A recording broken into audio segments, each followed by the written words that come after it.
کہ میں نے ایک مجلس میں بیان میں یہ کہا تھا کہ جنہوں نے بی بی فاطمہ الزہرا السلام علیہا کا حق کھایا ان پر اللہ کی لعنت. تو میری وضاحت یہ تھی اور میں اس پر وضاحت کر دیتا ہوں. میری مراد تھی جو ہیں اہل بیت کا بغض رکھتے ہیں ان کے اوپر میری ایکچولی بات تھی. اور جو اہل بیت کا وہ میں بھی کہتا ہوں اس بار پر نبی اکرم صلی اللہ تبارک و تعالی علیہ وآلہ وسلم نے فرمایا کہ میں نے ساری انسانیت کا حق ادا کر دیا ہے مگر ابو بکر کا حق ادا نہیں ہو سکا. پیارے بچوں جو کچھ کرنا تھا کر لو، ابو آ رہے ہیں.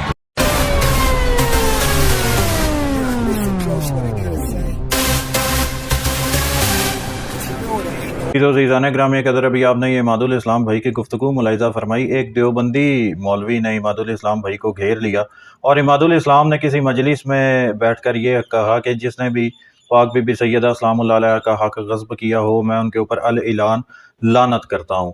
اور اس کے بعد دیوبندی مولوی نے عماد الاسلام بھائی کو گھیر کے ان سے اسی بارے میں جب سوالات پوچھے تو عماد الاسلام نے یہ کہا کہ جی میں نے کسی کا نام نہیں لیا تھا، لیکن اب بھی میں یہ کہتا ہوں کہ جس نے بھی پاک بی بی سیدہ سلام اللہ علیہ کا حق غصب کیا ہو یا اہل بیت علیہ السلام سے جو بھی بندہ بغض رکھتا ہو میں اس کے اوپر الاعلان لعنت کرتا ہوں.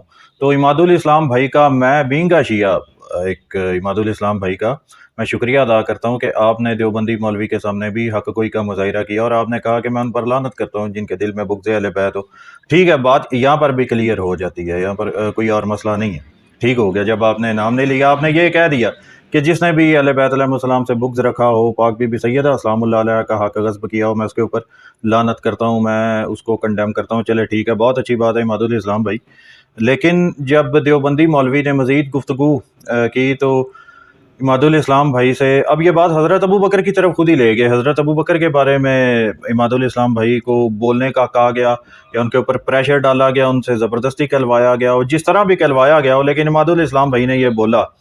حضرت ابو بکر کے ایسے فضائل انہوں نے بیان کرنا شروع کر دیے جن کا حقیقت سے کوئی تعلق نہیں ہے. مثال کے طور پر جیسے عماد الاسلام نے کہا تھا کہ سرکار مصطفیٰ صلی اللہ علیہ وسلم نے یہ ارشاد فرمایا کہ میں نے ساری دنیا کا یا تمام لوگوں کا میں نے حق ادا کر دیا، لیکن ابو بکر کے احسانات کا بدلہ میں کبھی بھی نہیں چکا سکتا. تو شاید عماد بھائی کو یہ پتہ نہ ہو کہ یہ روایت کہاں سے لی جاتی ہے اور کہاں سے یہ پڑھی جاتی ہے. یہ سنن ترمذی کی جلد نمبر 2 کی عماد الاسلام بھائی، یہ آپ کی اصلاح کے لیے میں آپ کی خدمت میں پیش کر رہا ہوں. پچھلے سارے معاملات ختم جو عماد الاسلام بھائی کے ساتھ تھے میرے، وہ بات ہوئی تھی، خیر وہ معاملات سارے ختم، لیکن اب یہ بات ذرا آگے چل پڑی ہے. عزیزان گرامی قدر اور میرے پیارے محترم عماد الاسلام بھائی صاحب، یہ آپ کی ترمذی کی جلد نمبر 2 کے صفحہ نمبر 688 پر اور یہاں پر یہ حدیث نمبر 1595 حضرت ابو ہریرہ سے روایت ہے کہ رسول اکرم صلی اللہ علیہ وسلم نے فرمایا ہم نے ابو بکر کے سوا سب کے احسانات کا بدلہ دے دیا ہے. اب آگے بھی وہ روایت لکھی ہوئی ہے، اب مزید ملاحظہ فرما لیجئے گا.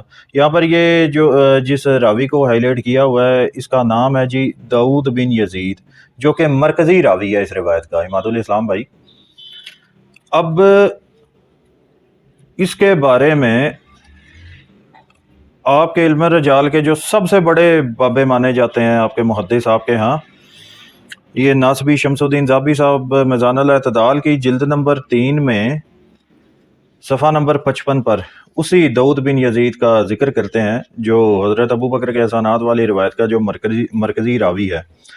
یہ ذرا ملاحظہ فرمائیے گا، اس نے اپنے والد سے ان کے علاوہ ابراہیم نخعی اور ابو الوائل سے روایات نقل کی ہیں.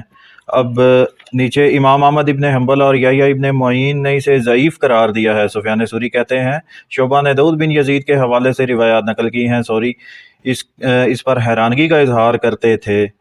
اب فلاں کہتے ہیں کہ یحییٰ ابن معین اور ابن مہدی اس کے حوالے سے احادیث روایت نہیں کرتے تھے. امام ابو حاتم کہتے تھے کہ یہ قوی نہیں ہے. امام ابو داؤد کہتے تھے یہ ضعیف ہے. امام نسائی کہتے ہیں کہ یہ ثقہ نہیں ہے. اب مزید آگے اس کا ذکر کرتے ہیں کہ جی یہ پاگلوں کے گھرانے سے تعلق رکھتا تھا، خود بھی احمق ہے اور اس کا باپ بھی احمق تھا.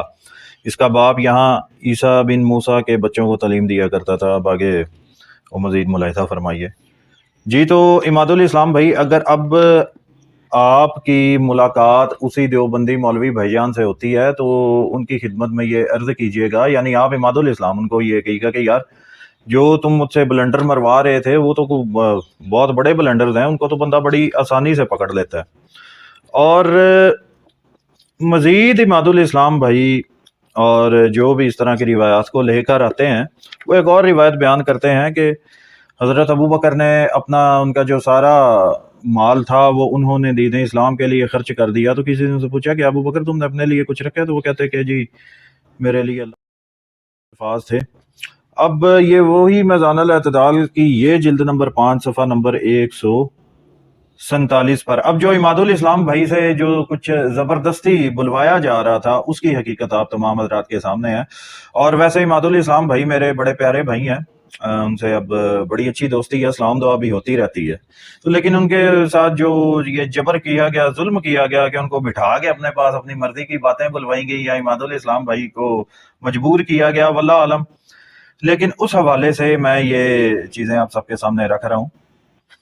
اب اس کی یہ صفحہ نمبر 147 ہے اور رقم نمبر 5743 العلاء بن عمر حنفی کوفی، یہ متروک ہے. اب آگے اس کا ملاحظہ فرمائیے گا. اور اس کی جو تمام جھوٹی روایات ہیں ان میں سے ایک روایات یہ یہاں پر نقل کی گئی ہے کہ ایک مرتبہ نبی اکرم صلی اللہ علیہ وسلم تشریف فرما تھے. آپ کے پاس حضرت ابو بکر بھی موجود تھے.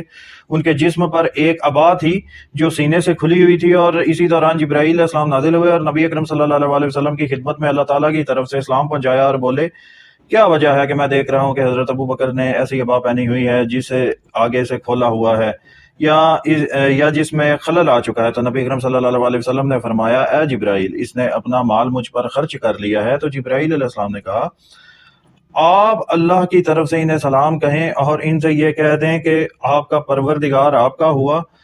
کیا آپ اپنی غربت کی وجہ سے مجھ سے راضی ہیں یا ناراض ہیں؟ اس کے بعد راوی نے پوری حدیث ذکر کی اور یہ روایت جھوٹی ہے. امادُل اسلام بھائی، آپ کو جن چیزوں کے لیے آپ کے اوپر پریشر ڈالا جا رہا ہے، جن چیزوں کی وجہ سے آپ کے اوپر یہ سارے کام کیے جا رہے ہیں کہ امادُل اسلام بھائی بالکل پریشر میں آ جائیں، اور جو کچھ بلوایا جا رہا ہے امادُل اسلام بھائی آپ سے، اس کا حقیقت سے کوئی تعلق نہیں ہے.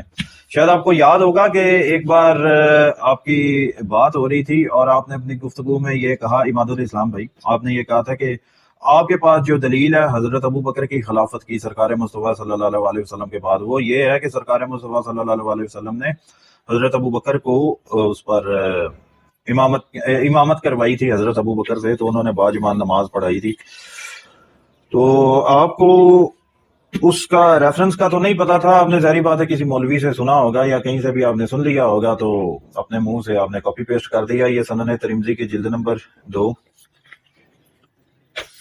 اور خصوصاً امامت والی روایت جو اکثر پیش ہے، صرف آپ نہیں بلکہ جتنے نصبی حضرات ہیں وہ جب بھی بات کرتے ہیں تو ایک یہ روایت ضرور کوٹ کرتے ہیں کہ نبی علیہ الصلوۃ والسلام نے سرکار مصطفیٰ صلی اللہ علیہ وسلم نے اپنے ظاہری زمانہ مبارک میں ابو بکر کو امامت کے مسئلے پر کھڑا کیا. یہ جی صفحہ نمبر 293 حدیث نمبر 1607 حضرت عائشہ رضی اللہ تعالیٰ عنہا سے روایت ہے کہ رسول اکرم صلی اللہ علیہ وسلم نے فرمایا جس قوم میں ابو بکر موجود ہوں کسی دوسرے کو اس کی امامت کرانا مناسب نہیں. اب یہ روایت حدیث غریب ہے.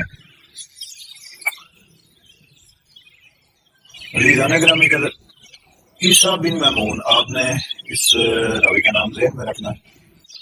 اور میزان الاعتدال کی جلد نمبر 5 میں چلتے ہیں دوبارہ.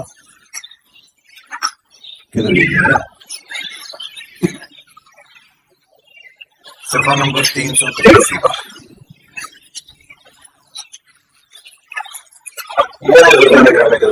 جلد 5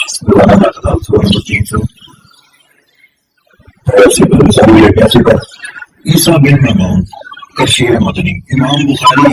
اب جو آپ کا حدیث کا بابا ہے جو سب سے بڑا جس نے اپنی کتاب صحیح بخاری میں بے شمار اس نے لکھی ہے جو کہ توہین رسالت پر مبنی ہے، توہین خدا پر مبنی ہے اور توہین محمد المومنین پر مبنی ہے. بے شمار گستاخی کی روایات جو وہاں پہ صحیح بخاری میں لکھی ہے، لیکن آپ کے نزدیک وہ حدیث کا سب سے بڑا بابا ہے. اسی نے اس کو یہ مرتل الحدیث کہا ہے، جس کو عیسیٰ ابن معین کو کون، یہ وہ عیسیٰ ابن معین ہے جو حضرت ابو بکر کو امامت کے مسئلے پر کھڑا کرتا ہے.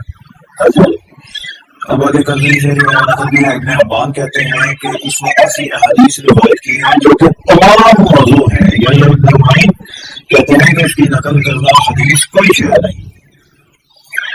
اس نے محمد بن کعب سے روایت پتہ کی ہے یہ ضعیف ہے, یہ کوئی چیز نہیں. فراس کہتے ہیں یہ متروک ہے, اس نے قاسم کے حوالے سے سیدہ عائشہ کے حوالے سے یہ مرفوع حدیث نقل کیا. اب اس کو ضعیف بھی کہا گیا, متروک بھی کہا گیا, اس کو منکر حدیث بھی کہا گیا, اور بھی پتہ نہیں کیا کیا کہا گیا. بڑی بڑی سب تنقیداں ائمہ اہل سنت نے اس کے اوپر کی ہے. جس شخص نے حضرت ابوبکر کو امامت کے حصول پر کھڑا کرنے کی کوشش کی تھی, تو جو میرے پیارے محترم امام الاسلام بھائی ہیں ان کی خدمت میں میں یہ کرنا چاہتا ہوں, امام الاسلام بھائی میرے بڑے پیارے بھائی ہیں, لو یو سو مچ. لیکن جو جس دیوبندی مولوی نے آپ کو کہہ رہا تھا, آپ لوگوں کے قرآن میں ایک بات بول دیجیے گا کہ جتنی بھی موضوع منفرد روایات جو ہیں وہ آپ سے بلوائی گئی ہیں وہ اتنی لمبی ہوتی ہے کہ کوئی بھی بندہ, میرے جیسا کم علم بندہ بھی بڑی آسانی سے کو پکڑ سکتا ہے. تو آپ اس دیوبندی مولوی کو یہ بولے کہ وہ آپ سے مزید بلنڈر نہ منگوائے, آپ اسے جان چڑھائے, وہ بندہ آپ کو نہیں روکے گا, آپ کے عقیدے کو, آپ کے نظریات کو خراب کرے گا. میں اتنا بہتر جانتا ہے کہ اس نے زبردستی آپ سے یہ سارا کچھ بلوایا ہے, یا آپ نے اپنی بات بتانے کے لیے, اس کو دیکھنے کے لیے, رضی کرنے کے لیے آپ نے یہ ساری چیزیں بولی ہیں. تو ایک بار میں پھر آپ کو یہی کہوں گا کہ لو یو سو مچ. آپ کی مجھے بہت فکر ہے, مجھے یہ ہے کہ کہیں آپ کو جو ہے جو تھوڑا بہت بہتر ہو رہا ہے کہ وہ بھی نہ خراب ہو جائے. تو اب میں اماد الاسلام بھائی سے اجازت چاہوں گا, اور اماد الاسلام بھائی بھی اجازت چاہیں گے. Bye bye. Hello, good bye.